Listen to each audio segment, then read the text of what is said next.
السلام عليكم ورحمة الله تعالى وبركاته. معكم وصفات مريم نور. اليوم غنوريكم طريقة تحضير بسطيلة ديال الدجاج باللوز.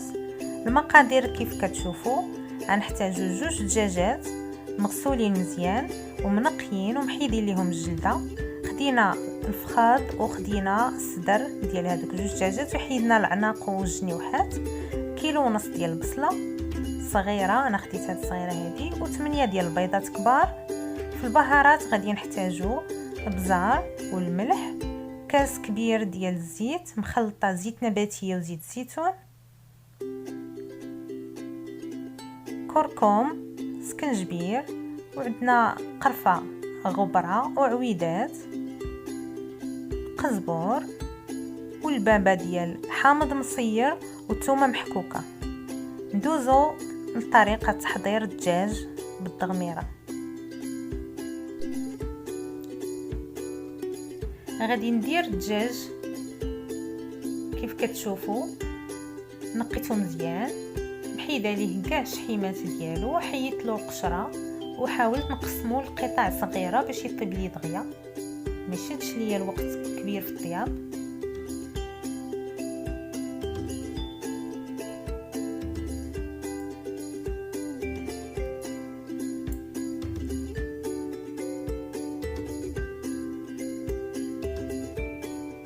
غادي نضيفوا ليه التوابل، سكنجبير، القرفه، وعندنا الكركم البلدي. اكيد على حسب الذوق، كل واحد غيعرف الكميه اللي غادي يدير على حسب الدجاج اللي غادي يديرو البصله. زدت ليهم الملحه والبزار، الزيت كيف قلت لكم مخلطه زيت نباتيه وزيت الزيتون. الا لاحظتوا انا ما غاديش ندير شي مكونات غير طبيعيه بحال هذوك المنسمات وداكشي ملون، ما غاديش نديرو. وغادي ندير البابه ديال الحامض مصير والثومه محكوكه. هنا درت 3 ديال الريوس ديال الثومه. غادي نزيد عليهم نص كاس الماء وغنخليه يتشحر باش ما يتحرقوش هي التوابل. غنضيف عليه هذا نص كاس الماء وغادي نغطي عليه ونخليه يتشحر. في هذا الاثناء غنمشي نقطع البصله.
هنا الدجاج تقلى، نخليوه تقريبا ما بين 5 حتى 10 دقائق يتقلى في التوابل اللي ضفنا ليه على نار مهيله، ما يكونش نار مجهده باش يدخلوا الطياب. غادي نقلبو دابا وغادي نضيف ليه المكونات الاخرى.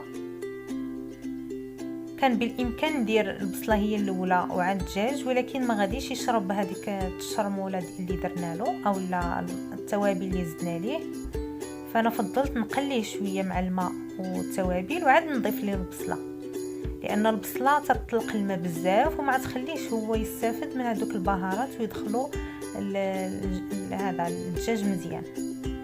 هنا كي قلت لكم كيلو ونص تقريبا ديال البصله،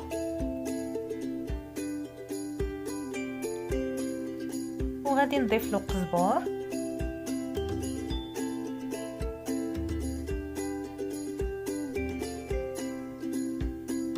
غنضيف غير القياس باش ما يكحلش ليا انايا المرقه من دابا صافي. وغادي نحاول نهبط البصله لتحت ونهز الدجاج لفوق باش حتى البصله تستافد من هذوك البهارات اللي كاينين تما. ولان البصله غادي تطلق الماء ديالها فغادي يمنع يلتصق لينا الدجاج.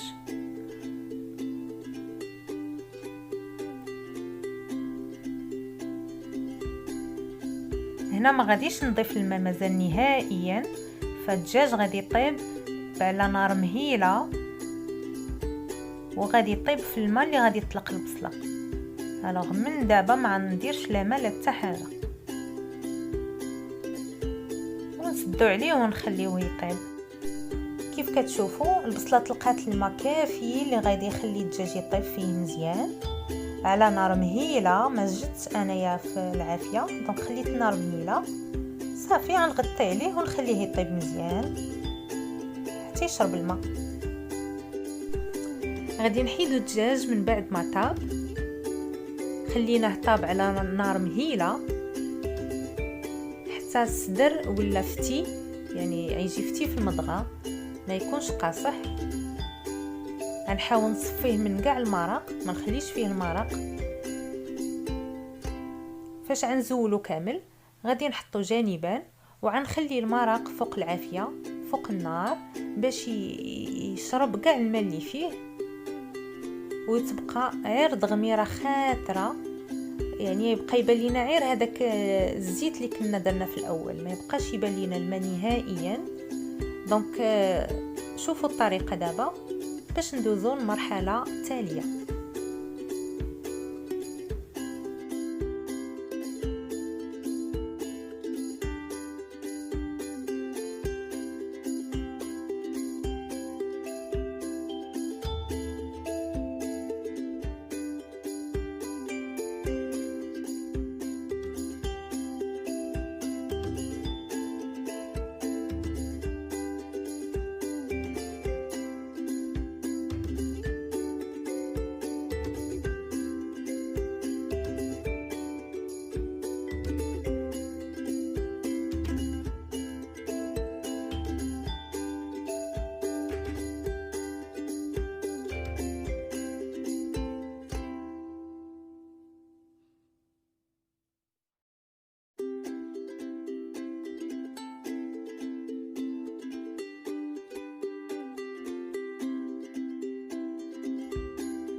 غادي نخليو التغميره حتى تشرب الماء مزيان وعاد ندوزو للمرحله التاليه.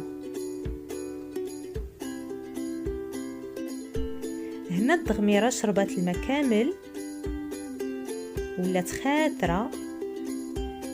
غادي نضيف ليها القزبر والمعدنوس وغادي نبدا نحرك دائما مع التحريك باش ما تلصقش لينا التغميره في القاع. غادي نحرك مزيان.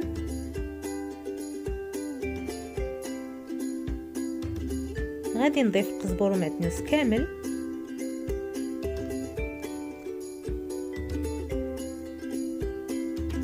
الريحه ديال التغميره رائعه بصراحه.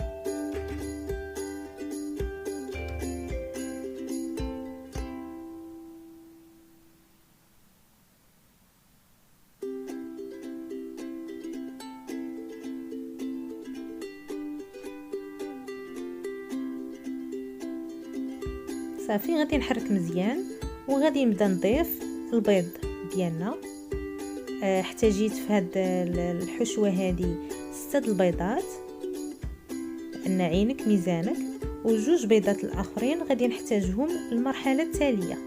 غادي في الزلافه غادي نبدا نهرس بيضه بيضه باش نيفيتيو تكون خاسره شي بيضه ولا ما نديروهاش مباشره، ضروري تعزل في الزليفه وتخوى.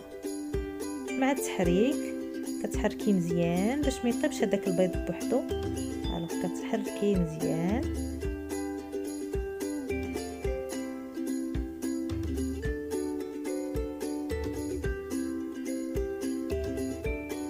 غنستمر على هاد الطريقه هذه حتى نوضع 6 البيضات كاملين وغنخليهم مزيان يطيبوا في الدغميره.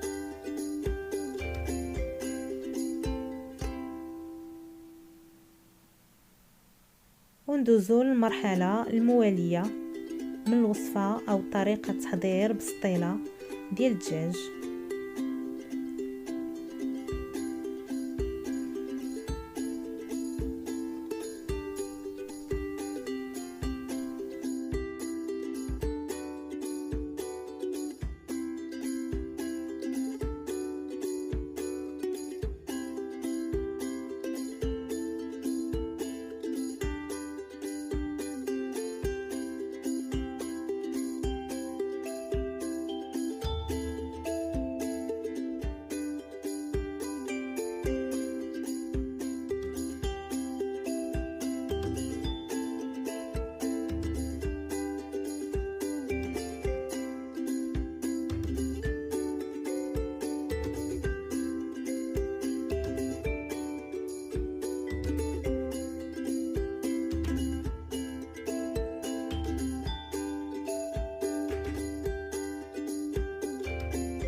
غادي نفرتت الدجاج مزيان قطع صغيره من بعد ما برد، ونحيدو ليه كاع العظيمات اللي فيه.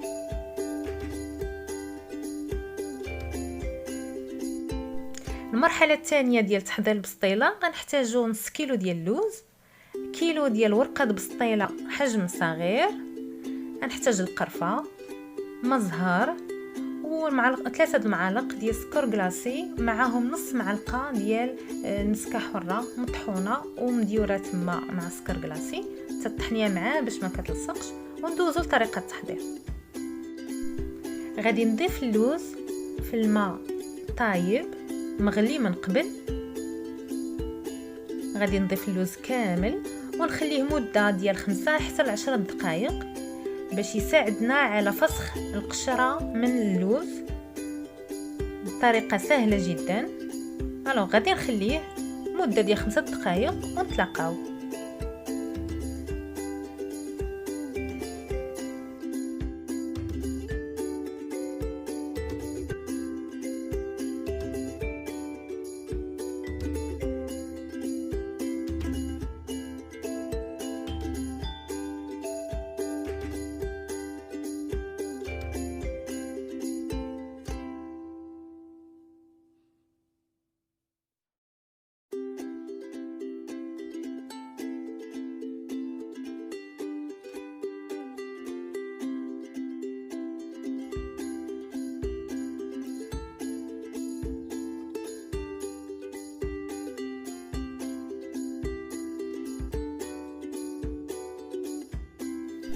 من بعد ما نقيت اللوز كامل غادي نضيف ليه معلقه ديال زيت نباتيه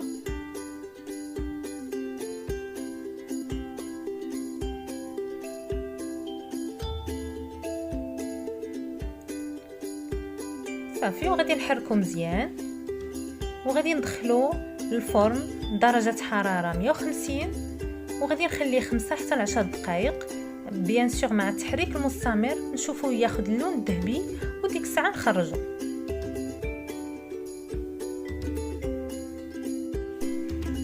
كيف كتشوفوا اللوز خدا لون ذهبي، يعني ما تحمرش بزاف، خدا لون ذهبي.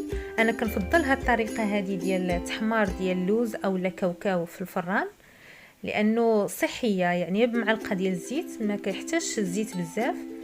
كنفضلها على القلي فوق النار. غادي ناخذ نصف الكميه وغنوضعها في الميكسور وغنخليه يبقى لي مهرمش، ما نطحنوش بزاف، غيبقى مهرمش. غنكمل هاد اللوز كامل وغندوزو للمرحله المواليه.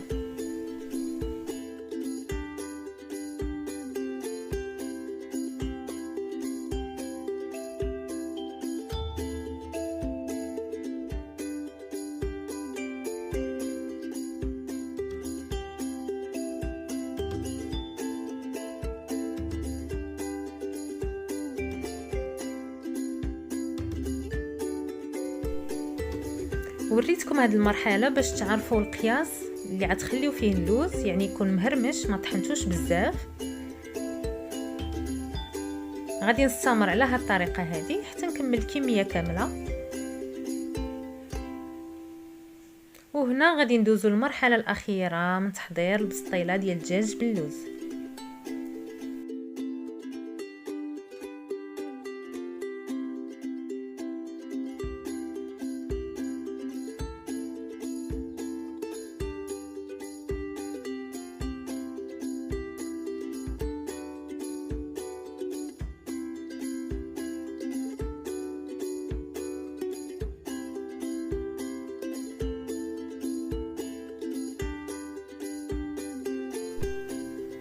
غنخلطوا المكونات اللي بقات لينا مع اللوز. عندنا سكر كلاصي مع معلقه صغيره ديال مسكه حره. هنا السكر كيبقى على حسب الذوق. انا احتاجيت في هذه الحشوه هذه احتاجيت 5 المعالق كبار ديال سكر كلاصي، القرفه وما زهر باش يجمع لينا الخليط. غادي نحسوا بالخليط الى تجانس وتجمع لينا. غنكتفيو بهذا القدر ديال ما زهر، سينو كتزيدوا حتى تحسوا بان الحشوه ولا تتجمع متماسكه.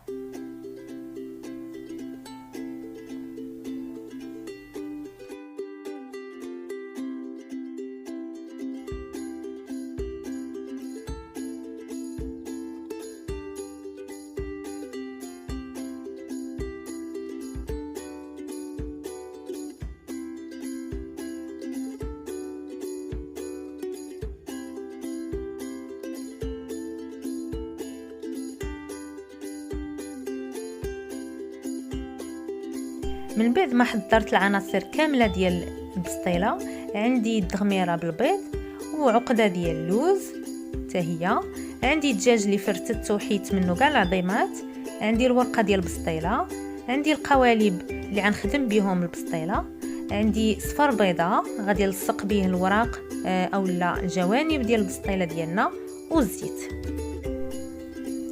غادي نبدا بتحضير البسطيله. غادي ناخذ القالب اللي اختاريت نخدم فيه، ناخذ ورقه ديال البسطيله ونحاول نخشيها في الجوانب في القاع ديال القالب بشويه باش ما تقطعش، وغادي ندهنها بالزيت، ندهن ليها جميع الاطراف باش ما تنشفش لينا.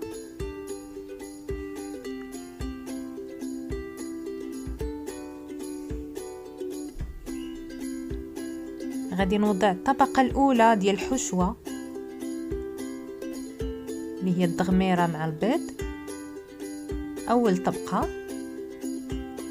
كنحاول نعمر الجوانب.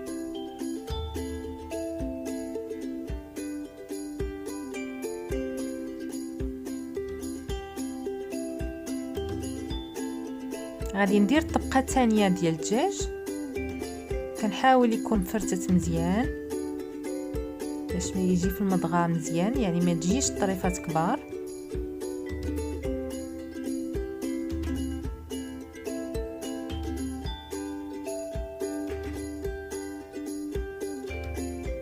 ومن بعد غادي نوضع الحشوه الثالثه اللي هي ديال عقدة اللوز.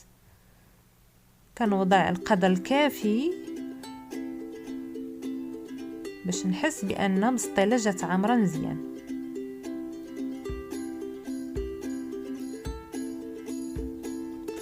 كنعمر وكنضغط باش بسطيله تاخذ لا فورم ديال القالب اللي خدينا.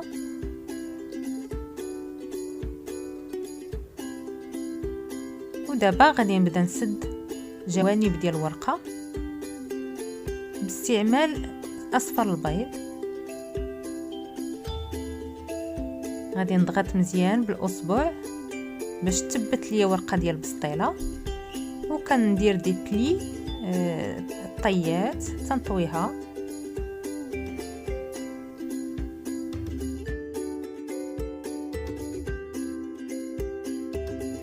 من بعد ما سديت البسطيله غادي ناخذ ورقه واحده اخرى،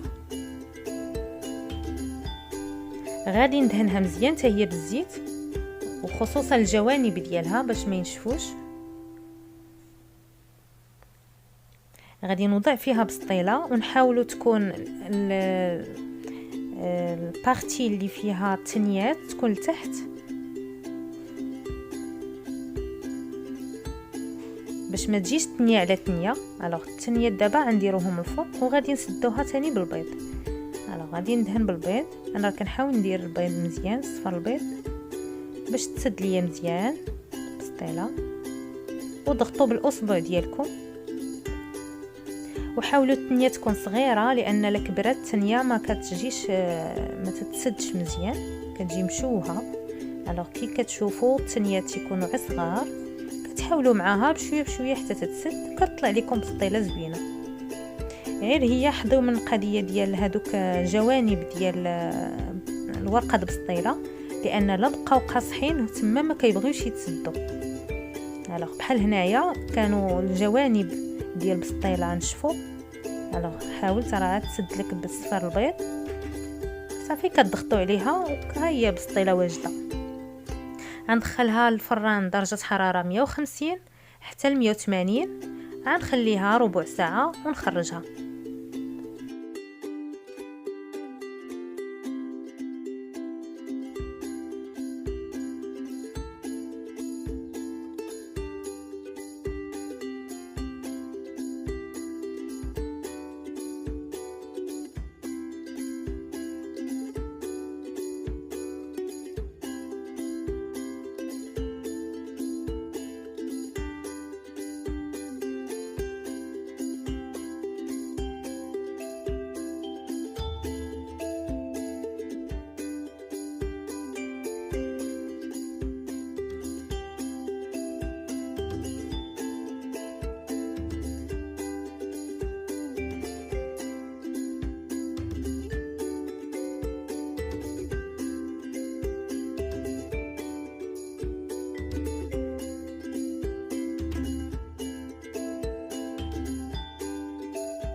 وهادو هما البسيطلات من بعد ما خرجتهم من الفران. طريقه تزيين كتبقى اختياريه، انا فضلت سكر كلاصي مع القرفه والعسل مع اللوز مهرمش، تقدروا تبدلوه برقائق ديال اللوز. نتمنى يا ربي تعجبكم، تجربوها ما غاديش تندموا. وما تنساوش تشاركوا معايا في القناه ديالي وصفات مريم نور، تخليوا لي كومونتير ديالكم. والسلام عليكم ورحمه الله.